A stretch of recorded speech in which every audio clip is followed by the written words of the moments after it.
What's up, everyone? This is Tatum. I'm back with another episode of Off the Wall. For those that's new to my channel, Off the Wall is my segment where I like to go through my record collection and just talk about the albums I have there and why they're in my collection and what do they mean to me and blase blase. So today, as you can see already, I'm going to be discussing Solange, A Seat at the Table. In my last week to close out the year to bring in 2020, 2022, I wanted to talk about this album just because it's so black. It's so black. It shows and I mean that in the best possible way ever. Like it's just so black. It makes me proud listening to it. It's like a black history artifact. Like I think when it's all said and done, this album is gonna be held very high, very prestige, very high ranking. Just the stories and everything that's woven in it, from the interludes with Master P, from her dad to her mom, just everything about this album, the subject matter, and for that reason alone, I had to have this album in my collection. I bought this vinyl not too long when the album dropped. And I'm not like the biggest Solange fan, like by any means. My girlfriend has been listening to Solange since we were kids, but it never was my cup of tea. I like a couple songs here and there, but this album is just amazing. She won a Grammy for it, and it's the one that like she found her sound and herself, and got from under the shadow of Beyonce, and that alone is a mighty hill to climb. But once you get over it, it's glorious, and I'm glad she did it. I'm gonna go through some of the songs on here, talk about some of the things I love about this album, and just fan out for about 10, 15 minutes. And, that's pretty much it. And just fan out for about 10 or 15 minutes. So, let's get into it. And if you haven't already, hit that like button, hit that subscribe button. Let's keep going up in the algorithms. Let's extend this family. And, that's it. Let's go. It's Solange's third album, released in 2016, September 2016. In the time period it took to record this album, it started in 2013. So she started recording and writing for this album 3 years prior to it coming out, and probably even more than that. Number one on the Billboard charts, critically acclaimed, Grammy Award winning. It's just an all around master. 21 songs on here. I think it's about 12 actual songs. The rest are interludes and things of that nature. But you start the album with Rise, and I always put Rise and Weary together. To me, they're like one song. I don't know why. That's just me. Those songs give me like the same vibe, like this awakening. Perfect intro though. Like it lets me know what this album is about. It lets me know what I was getting into. It was just perfect. The mood was perfect. The production and again, but let me give shout out to Raphael Sadiq as well, who executive produced this album. It sounds amazing, man. So starting off with Rise and Weary, it gives me that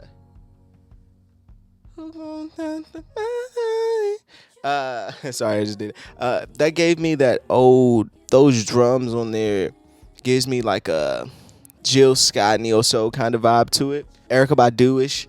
But I love the way that she attacked the songs. Like it's like a calming. It's like she's not aggressive on any record on here, and it comes off just perfect. Like she's in this zen kind of state. And it's a lot to be dealing with. I got a lot to be mad about. But she's talking about like society, the way they treat black people, black men, black women, her and her relationship at the time, wherever that may have been, like downside and things of that nature. It was just dope, You get into the first interlude, The Glory Is in You. And one thing I loved about the interludes, I'll just say this, do a blanket statement on all of them. I love how they bled into the next. So each interlude kind of bear the instrumentation or instrumental from the song that's to come, or in a piece of the song that just went off. I thought that was one of the reasons that made this album so dope and cohesive. It was just dope. But anyway, going to Cranes in the Sky. There's nothing I can say about that song that hasn't been done or said before. Fucking great song. Probably her greatest song she's ever written. Sorry to put that pressure on you, Solange. But I love everything about Cranes in the Sky. I love that video. I love the aesthetic that she had in Cranes in the Sky. And Don't Touch My Hair. I love the way that was shot. It just looked beautiful. I'll just say this. I love listening to R&B women and I love listening to women music because it lets me know. It puts me in the headspace that they're in, right? So when she's talking about Cranes in the Sky, and I don't want to feel those metal clouds, and she tried to drink it away, she tried to change it with her head, she tried to spin it away, she tried to sex it away, and it gives you a look into the female psyche of just what they go through after the breakup, like, or the paths they take with finding themselves that you're just not uh, keen to know, and just just from me being a man, So I love records like Cranes in the Sky because, and even if she's telling that story right, I can still relate to it. Like it's not so compressed to just one gender. It lives everywhere. You know what I mean? So, what you say? I travel 70 states. Like, thought a new dress would make it better. Like, I ran my credit card bill up. Like, I love music, and it's something I try to work on with myself. But when the music is so simple but not corny, that's my mantra. It's so simple but not corny. Like, there's no metaphors to it. You get it. Like, it's right in your face. And Cranes in the Sky is just one of those records that forever timeless and classic to me. To go into the next interlude with the dad, I thought that was dope because he's telling the story, just coming off that song, right? He's telling the story about how it was being a young black man growing up in the civil rights era and all the shit that he went through. And he had so much anger growing up, and that shit was hard to let go. And then going to Mad with Lil Wayne, which is probably one of my favorite Lil Wayne verses, very vulnerable, whatever. But the transition, because everybody's always asking a woman like, oh, why you ain't smiling, or why are you so mad? Or, it's like, bitch, I got a lot to be mad about. Like, you don't see the shit that I'm going through. And that her story in that song makes for understanding of his plight. You know what I mean? With him growing up, like, man, you wonder why black man so angry? Look at what I dealt with. Being hosed, being chased, being called names, being not allowed to go here in the South. It's a different ball game. And if you have that understanding, if we can find that understanding within each other, we wouldn't have so much friction. But that's what I loved about Being Mad. And also Lil Wayne's verse where he got really vulnerable and he talked about even attempted suicide. Like, what did he say?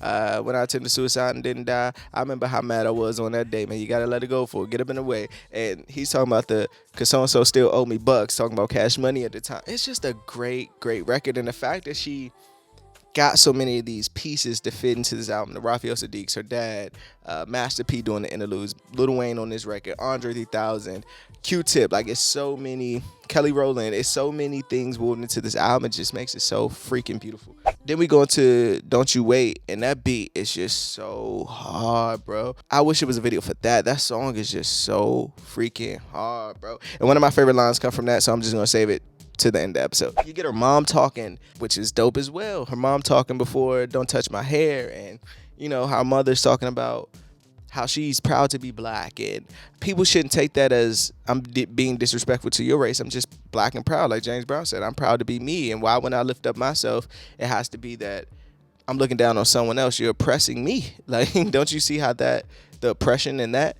I just love that. And then going to Don't Touch My Hair, which every black person on the planet can just understand that plight. It's like an ongoing joke, right? Like, especially with women. How do you get your hair like this? Can I touch it? No, don't touch my hair. Like, this hair is my shit. I rode the ride. I gave it time.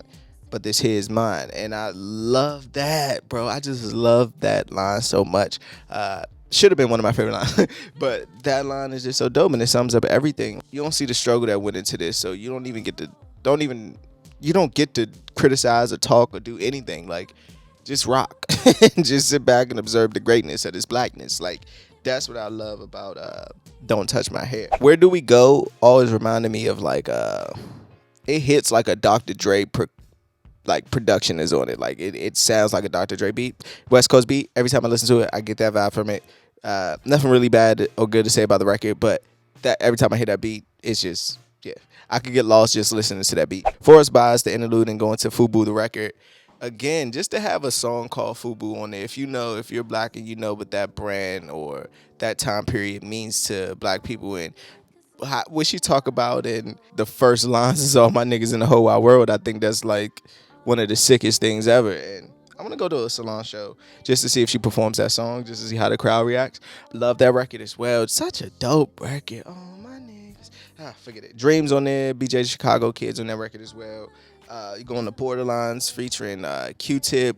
And it gave me that, the stuff that I miss about Q-Tip in the Tribe era. It just gave me that vibe, man. Like, that cool vibe. Like, I'm glad she got this one on here just because it's just so hard. I love even how the drums doesn't even sound mixed. Like, they're like punching. Like if you listen to it in your headphones, it's like punching through. Love that. And you can hear Q-Tip like singing behind her. Dope, man. Fucking dope. The interlude, I love to hear her and Kelly Rowland singing, Nia, and also Nia Andrews. I'm not sure about who that is, but they sounded dope, and how that transition into Junie, I thought is dope as well. And it sounds like an Andre 3000 song, like he had his pen was in there somewhere. Another interlude, Master P. I really, really enjoy Master P on here, man. Just dropping them gems, and him telling his hustle model, like, man, I used to see the Avon lady and how she would sell out her trunk, and I started doing that. And my grandfather was in the army, and that's where the tanks and stuff come from. And he asked him what was he gonna name his record company, and why he naming No Limit, and because there ain't no limit to where I'm gonna take it. I think that's just dope. And him turning down the deal, and his friends like, dude, you gonna turn down $1 million? He telling them, if they willing to give me $1 million, I must be worth 10. I must be worth 40, at least 10. Like, just having that mind state back then was just unparalleled, impeccable. Like I'm so happy she got Master P on this album, just to wolf it in. Like, it's just dope. Just a classic album again. Just a classic album. Let me get into my best songs. I'm gonna go with Cranes in the Sky, Don't You Wait, and Don't Touch My Hair, and Mad, and Borderline. But yes, those three. Cranes in the Sky, Don't You Wait, and Don't Touch My Hair. Worst song, Don't Wish Me Well. I just don't connect with that song at all. Best line, and this is from Don't You Wait. She says, now I don't want to bite the hand that'll show me the other side, but I didn't want to build the land that has to feed you your whole life. Deep. My favorite line on the album. Let's wrap this up though. In closing, when it comes to Solange, A Seat at the Table, classic album, man. Classic album. Like I said again, I think this is an album that's going to be studied in the future, and just for what it means to not only black women but black people in general, but black women for sure, because they have to listen to this album, and you have to listen to this album and like just feel seen. And I love that. I love that, man. It's part of the reason I have it in my collection. I think it's a black history piece. So thank you, Solange, for taking your time making this album. Thank you for everyone for tuning in. Let me know some of your favorite records off here, and what does this album mean to you in the comments. Also hit that like button, hit that subscribe button, and Happy New Year. I'll see you in 2022. As always, it's time to put this record back on my wall. I'm Tatum. Peace.